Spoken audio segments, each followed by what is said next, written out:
Welcome to another episode of Inside Eastern Utah. We are here today with Lance Hatch, and he is the new superintendent for Carbon School District. He just took the reins in August, and he has already been very busy managing the school district and planning things for the future. So much going on, and we're very excited to have you here with us today, Lance. Thank you. I appreciate it. It's fun to be here. Yes. Well, we have a lot to talk about. You are bringing 20 years of experience to this school district, which is pretty great. Can you tell us a bit about your background in education? Sure. Yeah. I started out in Uinta School District. I worked as a second grade teacher, a fourth grade teacher, and a fifth grade teacher, and loved every minute of it. But naturally found myself doing a lot of administrative tasks. Yes. And the more I did that, the more I realized I did enjoy helping teachers to be better.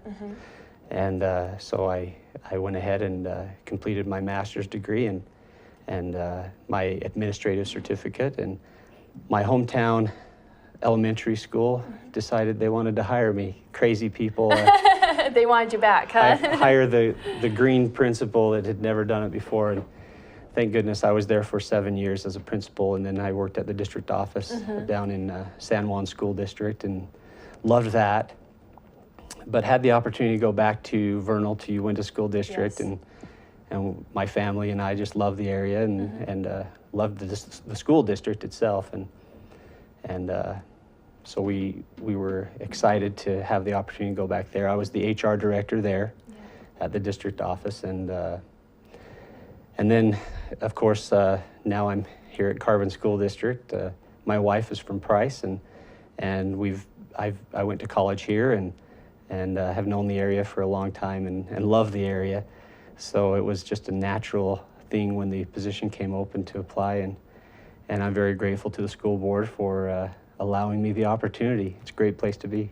Yes, well, we're certainly happy to have you, and you've been here since August. You've been taking over, and tell us a bit about those first few months. What are some of the things you have seen that you're wanting to address, that you guys are really pushing for this year, issues you're looking at, all of that nature? Well, a lot of great work has gone on in the past. The Carbon School District is a great district, always has been, and but there are areas that we need to improve, and one of those is in collaboration. We know that we either go somewhere together or we don't go anywhere. So groups of teachers working together effectively is where the magic happens in schools. So how do we do that? How do we do that effectively? So I've been working really hard with the administrators and the teachers to learn how to do that more effectively. We've done a lot of training, and right now the district administration and I are visiting each of the teacher teams, and we're continuing to train and reflect on where we are with that. So, you know, I think that's very important because, you know, you think of, for example, the middle school or the high school, you know, you're going to have multiple teachers, you're going to see different teachers, different students each day. But even in the elementary schools now, I mean, you'll be seeing a different teacher that will lead you through PE or that will lead you through art or music. So the collaboration between all of those different teachers to kind of keep a congruent message between all of the students is very important, but also probably very challenging. Yes, and having a very clear vision that the teachers can compare themselves to of where are we compared to where we need to be with that. You know, we have students who are struggling in very basic skills, and we need the structure in place so that teachers can have that conversation of not only how well are they doing, but what are we going to do about it together, because one teacher by themselves does not have the knowledge, the experience, or the resources to address the needs of all the students. But together, we do. And what does the saying go? It takes a village to raise a child. Absolutely. And it is very true, especially in the education system.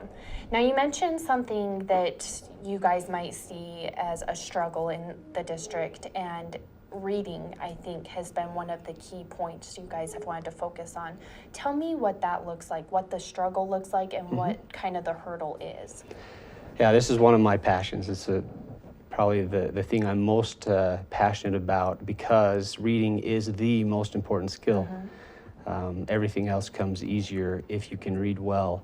So I'm working with the middle school, and they start telling me about the number of students that they are trying to teach middle school curriculum to who can't read. And it's an alarming number of students. Well, every subject you have, you're going to have to read, so you really need that base knowledge. Exactly, and they're struggling in that area. So, and there's a lot of reasons for that. You know, our elementary teachers we say teach reading, but then we continue to add to that list, and now the state's, you know, we've got a curriculum that's a mile long. So these teachers feel like they've got to do everything. So we're having the conversation about if we don't have reading, what good is the rest of it? So let's focus on that. Let's make sure that we're doing that right. And the research is very clear on how to help students improve reading. And we're in many cases, we're not following that research-based practice. So it's a matter of educating all the educators, re-educating them on how best to instruct in reading, and then implement. It's going to take enormous quantities of text. It's going to take a huge effort on the part of teachers, parents, and students. But our goal is that within a couple years, all fifth graders will leave fifth grade reading at grade level.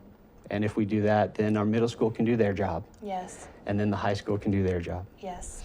And does that correlate at all? Is there any kind of issue with class sizes compared to the amount of teachers you have? For example, with that reading, when there are those few that are struggling, and you, like you say, the curriculum's a mile long, we have to get through this so we can go on to the next.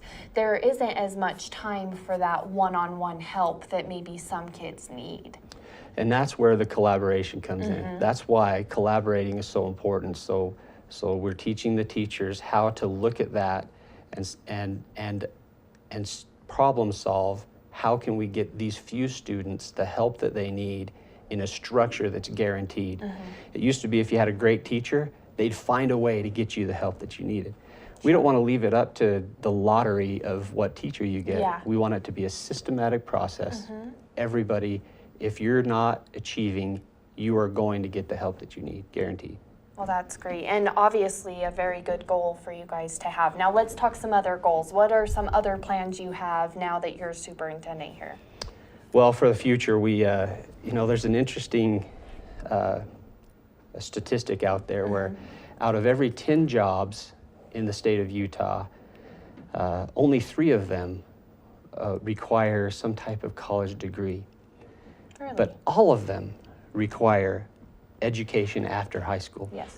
So the other 7 are certificates. Yes. They are some type of other credential, and we're still functioning under the old mentality of you must get a degree, any degree. It doesn't matter what Just degree, pick just a get degree, one. then you'll get a job. Right.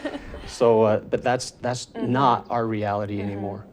And so we need to be aware of that. So we're really excited about the idea of creating pathways to where, well, you probably remember in high school, any given semester, you'd have to decide what elective you want to take, right? Well, we want to take that kind of guesswork out. And instead, when somebody registers as a 9th grader, we want to ask them, what certificate do you want to earn by the end of high school? And they might say, I'd like to be a nurse, or I'd like to have a welding certificate, or I'd like to have a coding certificate, something like that. And then we would be able to say, well, here's your track. Here's the classes you're going to take from 9th grade to 12th. So your elective is, what pathway do you want to go down? And because you chose that pathway, all the rest of your electives are chosen for you. Oh, that's great. You know, I think kind of in the past, a lot of the times each year when you'd come to register, you'd kind of throw a dart at the board. Which elective do I want this year? I'll try something new, whatever, you know. And then, but by the end of it, since you kind of were on that same path throughout the entire process, throughout the 4 grades, you didn't really have anything concrete to show for it at the end. Exactly. And with this, it sounds like they could get right out of high school, either go on to further their education or possibly even go right into the workforce with that certificate. Exactly, and that's the goal, that they have something employable, but not just employable, but we call it a stackable credential. It means that it's a low-level certificate, but it's very easy for them now to go back to school and get the next piece. Yes. So if you're a CNA, the next piece would be, I can't remember what the next step is, but LPN or something. right, and then you have the RN. So we want to make it to where it's always stackable, something that they can build on for the future. And I think one of the great things about this program or about this path is that the financial constraints won't apply as much as, for example, if you had already graduated and then wanted to get that certificate, you might have to shell out some money for it. But if you're doing it concurrently when you're in high school, you'll kind of take that financial stress away from them. That's right. And in Carbon County, we have about 10% of our students live in families that are called intergenerational poverty. So many generations, more than one generation of poverty. So this could be a game changer for them, because when they graduate with just a high school diploma, they're not really employable for high-level jobs. Yes. And the chances of them going back to school and paying that tuition are very low. On the other hand, if they leave with a credential, something employable, they have an opportunity to get a job, to work, and realize, I can save up a little money and I can go get the next level. So it's a game changer for some people. So. And this is already in place. You guys are starting now with this? I wish. I wish. We've got a lot of work to do. I was going to say, it sounds like it takes a lot of thought Yeah. and a lot of planning to get into this. And a lot of cooperation with USU Eastern. They're our partner, and you know, I tell Joe Peterson, I told him one time, I said, we will only go as far as we go together. So we've got to work together on this, and there is a lot of work to be done, but we've written grants, we've got the personnel in place to start developing these, and we think that we'll have some really good plans ready to roll for September. Well, that's great. I mean, it definitely, for how much work it sounds to me, I wouldn't be surprised if it took much longer. So it sounds like you guys have some fantastic things going on now. We're excited. The future's bright for Carbon School District. Oh, great. And you guys can stay up to date on it. You guys have a fabulous website that people can log into, and they can see everything that's happening, stay up to date on events and news, all of that stuff. Your children's, or all the students' progress is on there for your children. You can get on and see that. Follow them on social media. Really easy to stay connected with the school district now. Right. We try and stay really up on the Facebook especially, and so if people will friend us, like us, they'll see some of those. Stay up to date. Yeah. Well, we certainly appreciate you joining us and giving us just a little piece, I'm sure, of what you're working on. A lot of stuff going on over there, a lot of stuff that demands your attention. So we appreciate you spending a few minutes with us. Thank you. It's been an honor. Thanks. Great. Well, stick around. We're going to be back in a few minutes with more from Inside Eastern Utah.